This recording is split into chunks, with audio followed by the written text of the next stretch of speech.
Hi, and welcome to SimpleSpiritualityPH. Now, for those of you who are new to my channel, my name is Regine. I am an intuitive, manifesting-based tarot reader. I'm a certified Reiki healer and an overall light worker.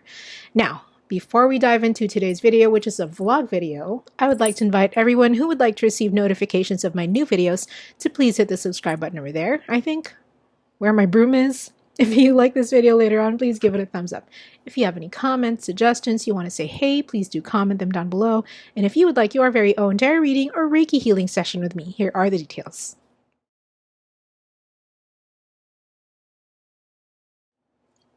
Alrighty, so let's get to the video. Now, it's been a while since I've done a face-to-face video like this, and I don't have any makeup on or nails on because I just did skincare. So I'm letting the stuff dry on my face, and I'm not about to put skincare with nails on. Press on nails, at least. So yeah, it's been a while, and a long time, not really a long time, but like, it's been a while since I've done a vlog video. And there are so many things that have happened. Like, the continuous rains have been happening, so... And my room isn't, as you can see, my room is just a normal room. It's not soundproof or anything like that. And so anytime I try to take a video or like record a video, the sound of the rain is just too intense. There's construction going on, the never-ending construction going on in the village. It never seems to stop. So yeah, so many things happening all around, but now I finally have the time to do it. So let's first start off with my birthday, which was way back in May. I'm already recording this in September, but my birthday is way back in May. But that was pretty cool because, so for my birthday, I actually had lunch. I spent my lunch at Sustainable Gastronomy by Chef J.R. Royal. Chef J.R. Royal is... he's a chef here. Of course, he's a chef. He's a chef J.R. Royal, right? He's a chef here in the Philippines. And he was the first winner of MasterChef. And he's also an alumni of the culinary school that I attended. And I got the chance to meet him and actually be part of one of his segments for his show back when I was in culinary school. And I went to his restaurant all the way in Laguna. We spent the whole afternoon there, and it was amazing. I would actually like to go back. It's the type of restaurant, like, let me just lower this because the heat is pretty intense. Oh, but you can't see my face. So his restaurant was pretty amazing. You know, he served sustainable gastronomy, as the name of the restaurant says. Sustainable meaning it's very easy to collect the food, to gather the food, and you're not actually depleting the resources. That's what sustainable means. You can easily replace the ingredients. You can easily forage for them, and they're pretty fresh. Like, for example, I remember the salad. Pako is a fern. I remember the pako salad was freshly harvested right before serving. Literally, it was just outside in their outside garden, and they were harvested, cleaned, prepped, and then put on a plate within like 10 minutes of us ordering it, right? Everything was good. And this is not me being biased, but I like flavors like that. I like flavors that don't try too hard to mask original flavor of the ingredient, especially when it's that fresh. Because everything they had was fresh. Everything was either taken from the compound that it was in, or it was actually like raised by them in that own compound, like the Carabao beef, right? Or it was just really, really, really freshly delivered. So my dad and I drove there. It was a pretty long drive from where we live, and I invited one of my cousins and his family, and they drove all the way there too. A great time, because I didn't know that the estate that the restaurant was in also had for rent some rooms, some huts, you know, there were swimming pools. You could actually stay there. And so after lunch, we went around looking at the entire place, and I'm sure you've seen with all of the photos. I mean, all of the photos that I posted here. So that was good. Hold on. Okay. So yeah, that was pretty cool. It was a long drive, but it was well worth it. So if you ever come here to the Philippines, I would recommend that if you don't mind driving there, or probably get a place, or probably stay there like for a night. That's what we want to do next. You want to stay there for a night, experience the whole place, and eat again at the restaurant. So that would be pretty cool. I really, really and truly enjoyed that so much. After that, the next major event was J-Hope's last two concerts in Korea, right? So my BTS sisters and I were able to find a nice place to rent, Airbnb type situation, and we actually bought tickets for the last concert, right? Like, I mean, we're here in the Philippines, so we're watching it on Weverse, right?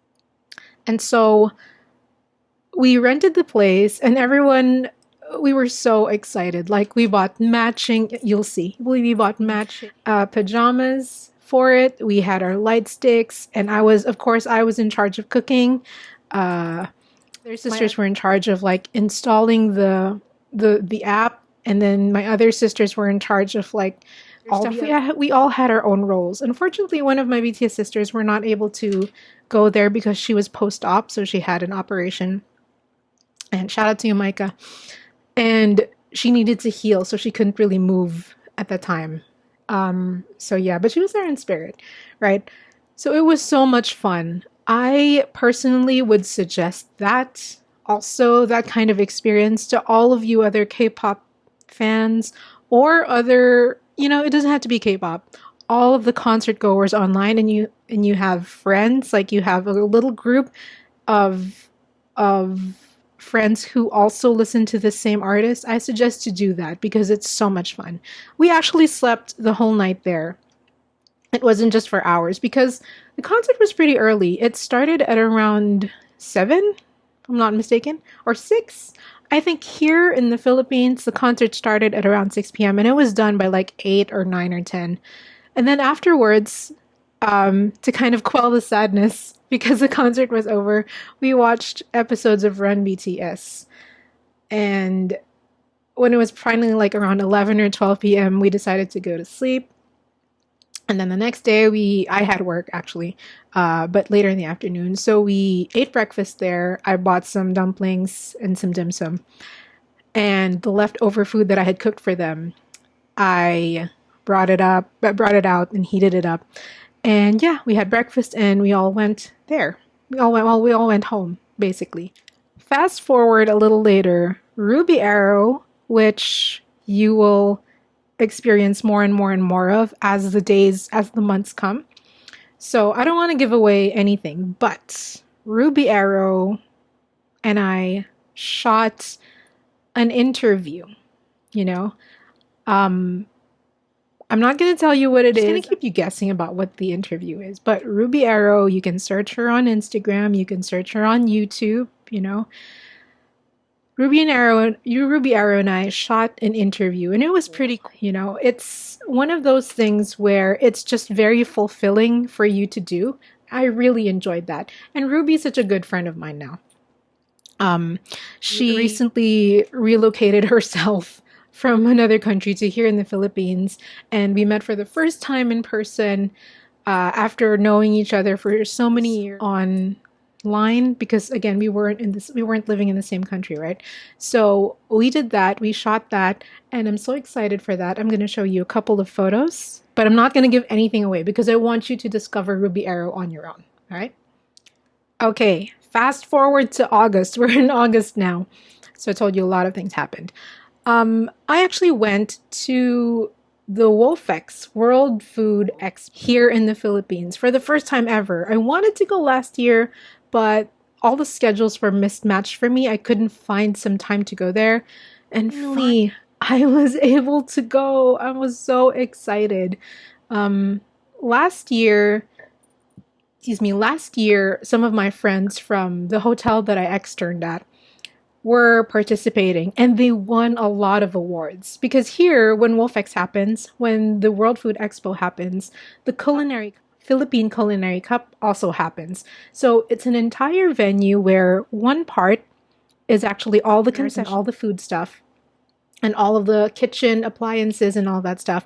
And the other half of the venue is dedicated to the Philippine Culinary Cup. And it just goes on the entire day. One of my BTS sisters, Colleen, shout out Colleen, and her friend were able to meet up with me during the day that I was going to WOFEX. So that was pretty cool. Oh, sorry. That was pretty cool. I really, really enjoyed that.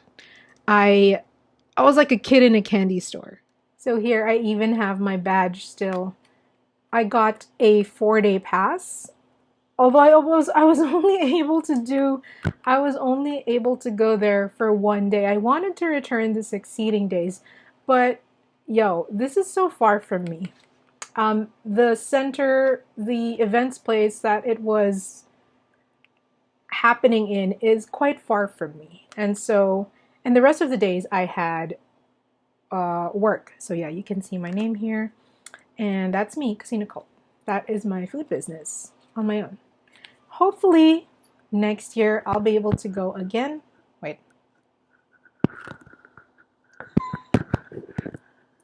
Okay. So hopefully next year I'll be able to go again and participate in more days. I'll also get the 4-day pass for this because during WOFEX, so many things are on sale.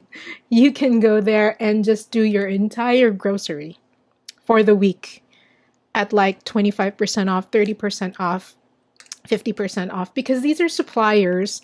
These are like big time suppliers, large suppliers who are presenting their goods to you. And so, and these are suppliers which like are restaurant grade quality, hotel grade quality, right?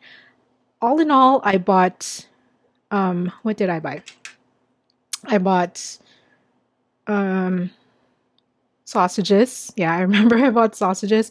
I bought 2 kinds of tea, which I really enjoyed. I bought Griffin tea, 2 kinds of Griffin tea, and I bought a melon pan tea, which is really good. I'm currently looking for them now. I bought, what else did I buy? I think I bought some seasonings, if I'm not mistaken.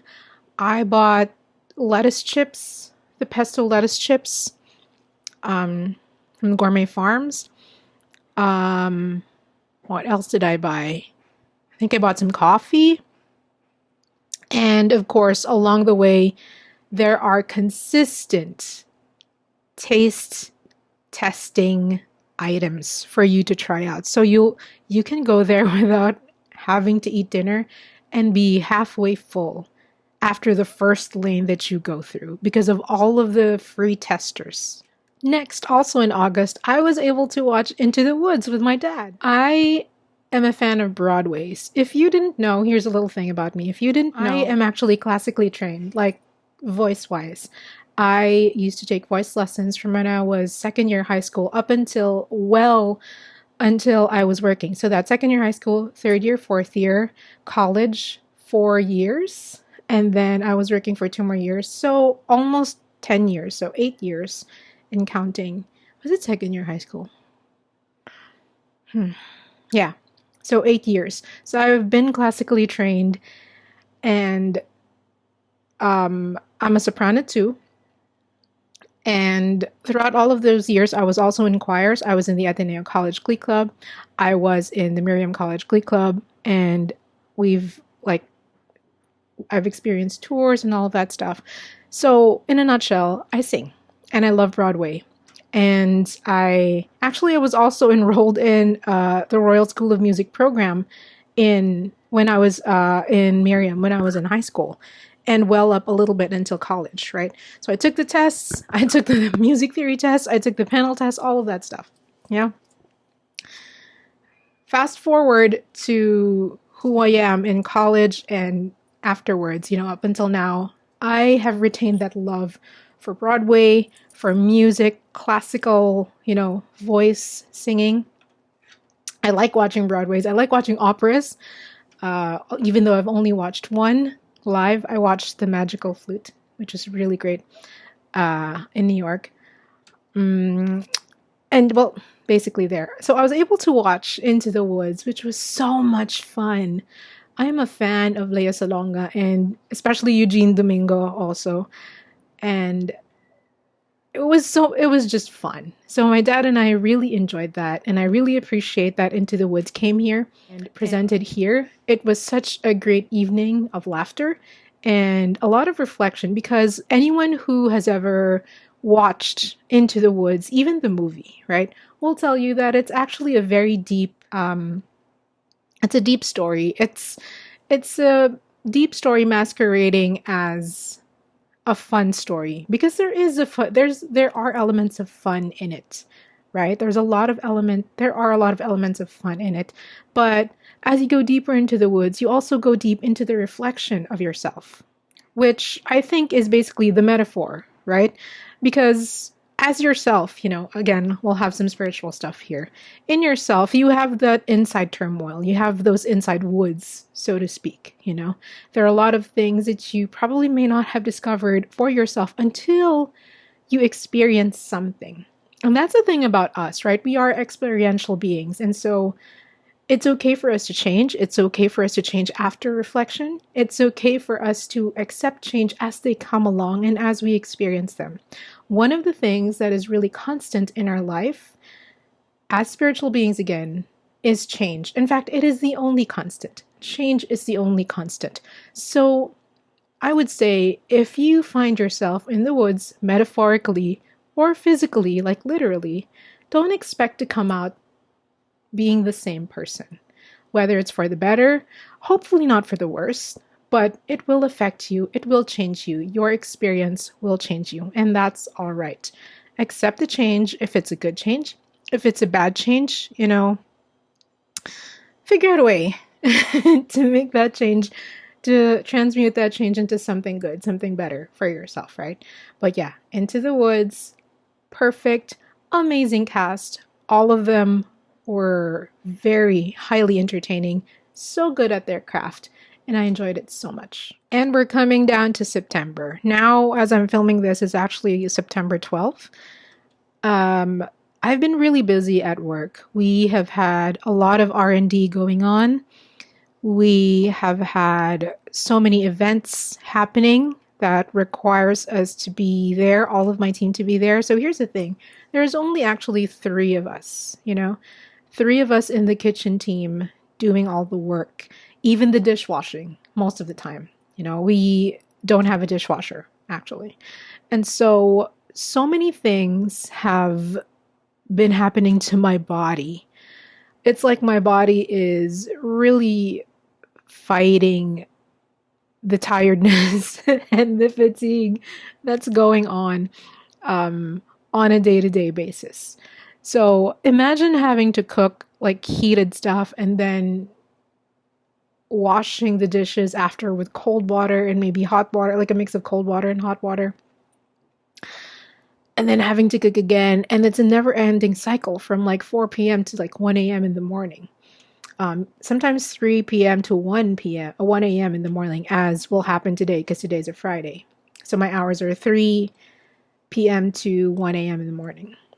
And so because of that, a lot of things have happened to my body.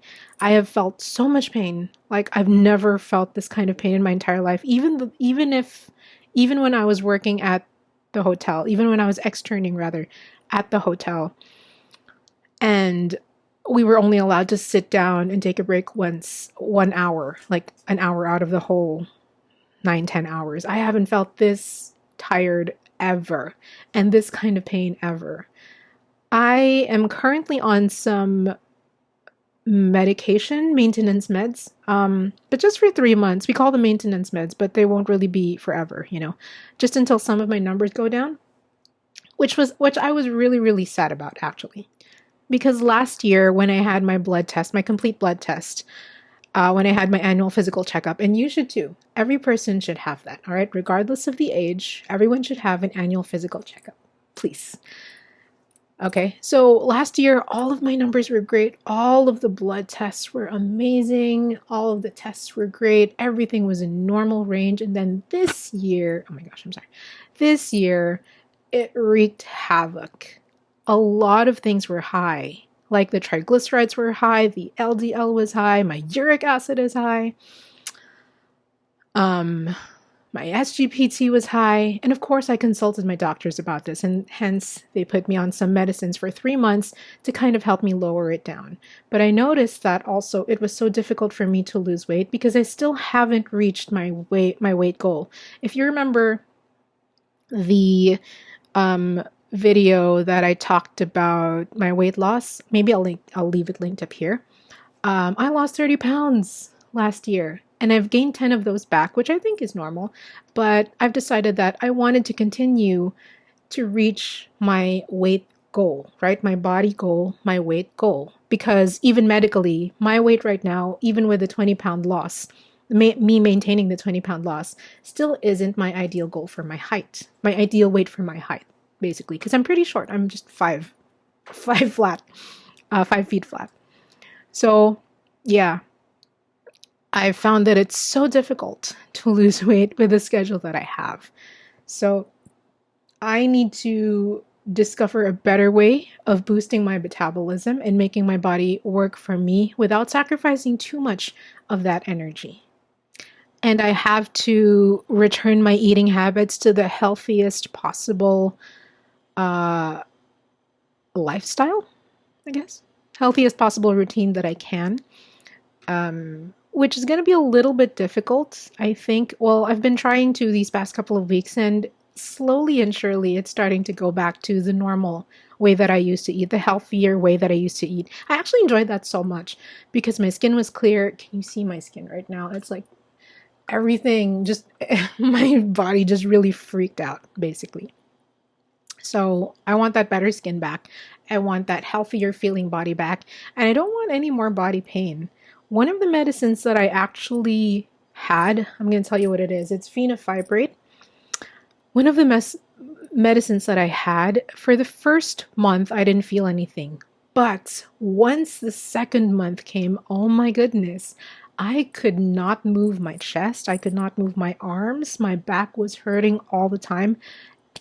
Every time I would breathe, it was painful. It felt like there was something on top of my chest, like pushing me down. And I was really afraid.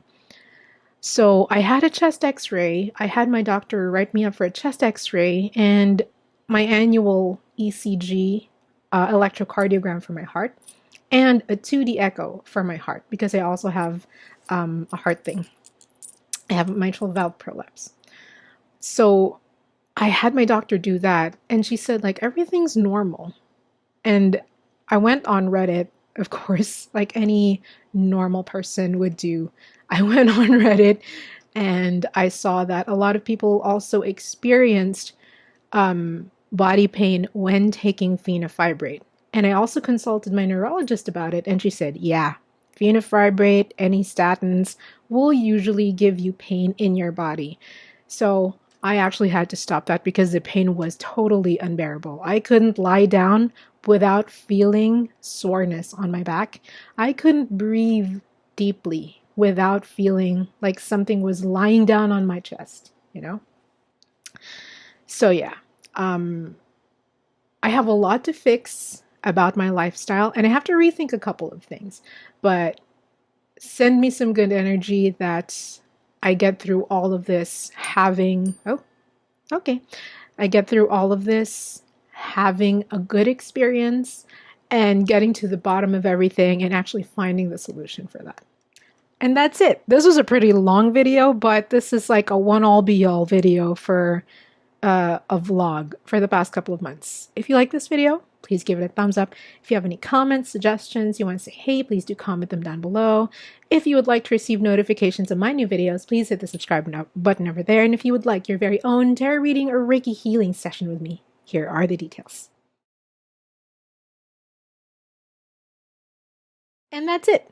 Stay happy, stay healthy, and I will see you guys next time. The next video is probably either going to be a Reiki video, a meditation video, or more of your requests. I'm really, really behind on all of your requests, but I actually write them down and I try to get to them one by one per video. All right. So keep the requests coming. Let's talk more about spirituality. Let's be more involved with Reiki, a lot more tarot stuff going on, and a lot more K celebrity readings, K topics. All right. And See you next time. Bye.